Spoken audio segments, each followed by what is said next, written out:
So even in uh, I can't even say this really Western style world. The other thing I like about this isekai fantasy world that Love Live is in right now is that you can't really put a theme on it because it has a little bit of everything. Because it literally has the big city, then it goes to small towns, and the small towns have that oral Western society in it, but yet it has that modern technology as well and even some advanced technology. So it's a little bit of everything in this world, and that's the thing I like about this Love Live world. It's probably the most unique isekai world. We're not exploring much of it, but what we do have is very unique. It's not full on Western. It's not full on futuristic. It's a little bit of everything, but put in the right way. To the point where you can say like they rely on magic for some things, they rely on technology for other things. I do enjoy that world. And the reason why I'm saying this now is because as the festival is happening, you see I'm doing a Japanese style festival. Yes, medieval Western Europe had festivals as well, but they weren't like this, where they had just stands and stuff like that. There were areas to go around. It was like a carnival in a way. So it wasn't just going around with stands and you're making takoyaki and stuff like that. It was not like that. You had your big meats and sometimes your bakery bread, but you didn't have the stuff they were serving. So they're putting a little bit of something in everything, which I appreciate. Of course, they have the games and stuff. And you see all the girls doing their own thing. Ruby helping out Hanamaru, and some passing out stamps, delivery stamps. Like you may look down on that one, but you won't believe how many people go out to get some free stamps. First of all, you forget about getting stamps. Second of all, you gotta go to the store to get stamps. So if you walk to a festival and you see someone passing out free stamps, you're gonna get them stamps. Especially if you're a grown behind person with responsibilities and bills to pay. You're getting them stamps. And of course, you're getting them free the bread, the food, all the other stuff, playing the games. I never go to a festival to play games. I never do. I never liked it. Like they feel fake, but you can win. Seeing people win some, I barely even go for the rides. It's just my traumatic experience with a Ferris wheel. I never really got on a ride again, and that was after my me falling off a roller coaster. I still haven't got on a ride, so that traumatic experience of me falling off that Ferris wheel for some reason, and like maybe rides just don't like me. So I say clear that. And the games, just like spending my money on games. I just go there for the food, and I'll um, get myself a painting or even buy some accessories and stuff like that. But I'm not gonna play to give me an accessory, okay? I don't feel like here. I'm not here to work. I'm here to enjoy myself, as in walking around, eating, listening to music and stuff. But the girls are working, everyone's doing their thing. YOHANE actually is doing successful in her fortune telling business, actually, so that's pretty interesting. But she ended up doing takoyaki instead because two grown ass adults don't know how to be responsible. How do you be a grown behind person and you forget that much kind of stuff? I'm only saying that because I've been helping out stands in festivals and culture areas for years since I was a kid. And I've never seen an adult, a grown, especially adult, those two ages in the show where they forgot something. In fact, they would always over prepare. Always over prepare. I always felt that's so realistic, unrealistic, because YOHANE had a stand for like, yeah, I'm gonna let you run my stand, but I'm doing my own thing. I don't care. You're doing this. Like, the but first of all, I didn't say yes. I know you being a good neighbor in small areas, they do that stuff, but still, man, I like, well, you better ask. Well, I guess they did ask, but she didn't even say yes, but they know she'll say yes anyway, because she's the girl that just helps people around. She's known as the little helper. Well, I call her the little helper. She does that. So anyways, she's making takoyaki, having trouble trying to be cool, but she ends up looking like a weirdo.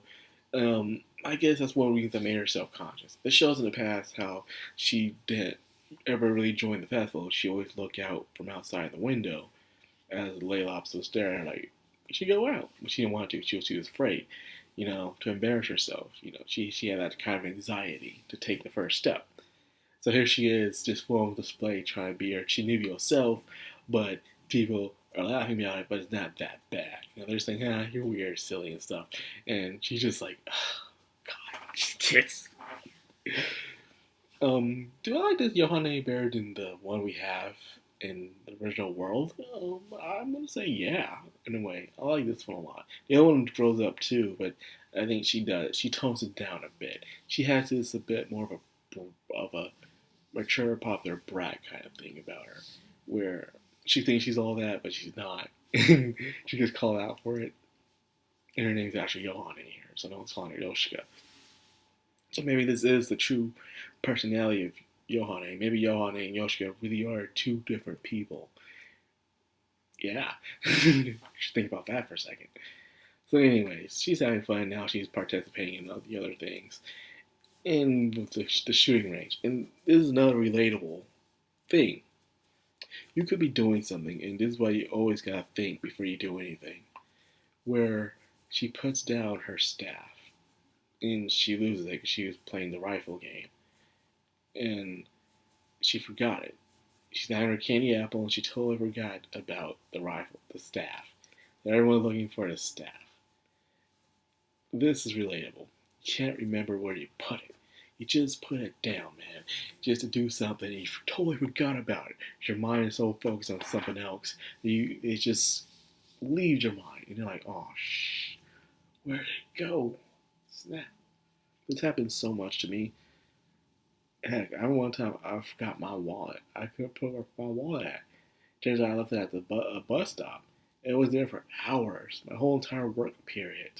And no one bothered picking it up because there was no money in it. You know, done about expired GameStop membership card. Food Line MVP card. None of it, man. But this is all young. Oh god, like no one with my wallet, man. It was an Assassin's Creed wallet too. It was the brown leather one and stuff. And you put the hook into it so the wallet won't open up so easily. I still have it too. When I think about it, I need to give me a new wallet, but I'm just that kind of guy. So, anyways, on the main topic, they're looking for it, and they're trying to retrace their footsteps. What she was doing, Remember she was at Can's stand doing the rifle shooting. She remembered putting her staff down. Where she put it at? She put it on some type of cart, she believed. It turned out the way. It was to a float. 2 horses, 2 ponies were playing around with it. Then the shots scared the horses, and then it went up into the float. And that's what happens. And she starts doing what most people do, including myself, did every now and then when we get irritated because we can't remember something or don't know. We try to put that responsibility onto someone else as well. And we humans just do that so much. It's annoying. Well, why do we do that? Layla's like, hey, man, why are you putting this on me, man? I'm just a dog. It ain't my job to watch your shit. That's your job. So anyways, they found the staff, and even the camera showing what happened. And then they went to sing. I was hoping they wouldn't find the staff until afterwards. I know it's cliche, but I would really like it if she couldn't find the staff and she starts performing and it works out well.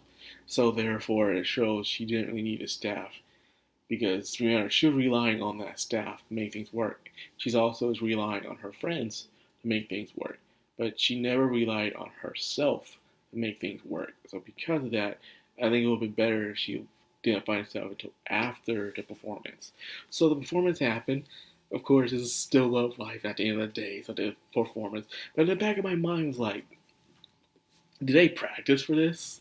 Someone had the skills to make clothes and music for them, and they just do a performance. Like, they all had other jobs.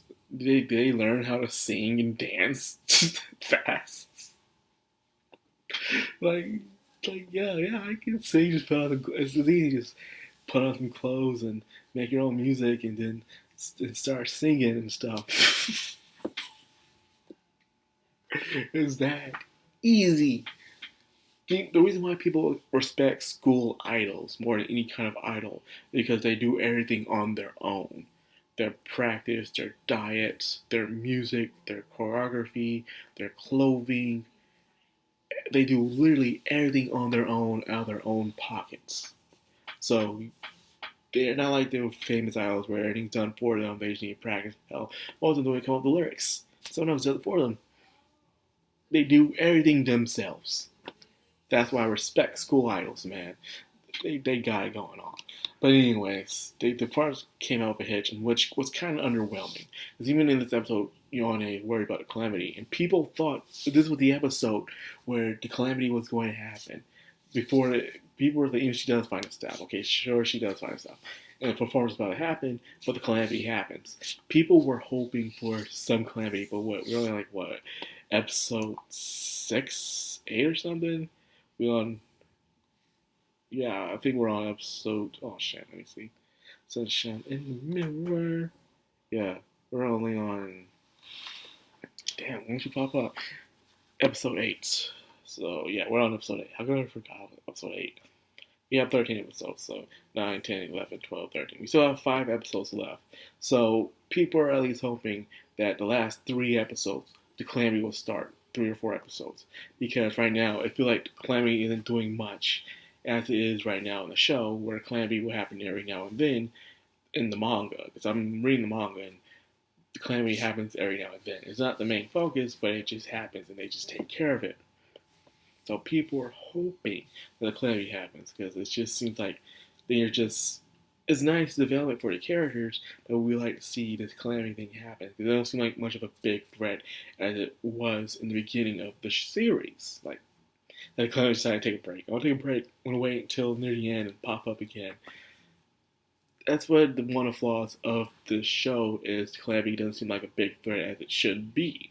Right now they're just enjoying their lives, hanging out, but nothing's really happening with this calamity. The animals aren't attacking, the kids aren't acting so afraid like they did before. So, it's showing that calamity isn't that much of a big threat, which kind of sucks. But maybe the calm before a storm, the calamity itself could have some type of sentience, where it's like, okay, I'm going to wait for these guys to have all nice and fun, and then just ruin it. But the culture, this festival would have been a perfect time to do it, is all I'm saying. So a lot of people feel like they should have pushed the festival closer towards the end of the show, so therefore it would have been better. But that's just me and some other people actually who agree on this. So yeah, there's that. Once again, it's an entertaining episode. I really am enjoying this. This isekai, which is better than a lot of isekai that comes out. It's funny. It took an idol show to show how most isekais how to do a good isekai without being an isekai originally. That's freaking hilarious. So anyway, that's all I got for this video. I hope you guys enjoyed it. If you did, like, comment, subscribe, and of course, hit that bell icon. This has been Madcrownxox on anime. Signing out.